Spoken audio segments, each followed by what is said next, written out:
Hi நண்பர்களே, இன்றைய interesting space மர்மம். விண்வெளியில் இருந்து வந்த ஒரு மர்மமான அழைப்பு. 1977 இல் Ohio state university radio telescope ஒன்று 72 வினாடிகள் மட்டும் நீடித்த ஒரு அதிசயமான சிக்னலை பிடிச்சது.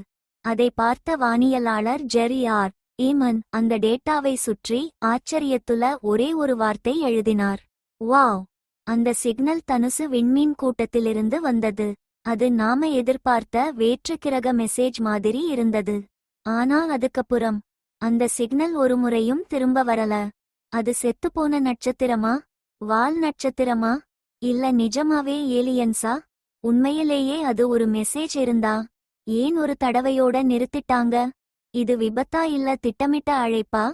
நீங்க என்ன நினைக்கிறீங்க? காமெண்ட்ல சொல்லுங்க. இந்த மாதிரி ஸ்பேஸ் மர்மங்களுக்கு லைக் பண்ணுங்க, சப்ஸ்கிரைப் பண்ண மறக்காதீங்க.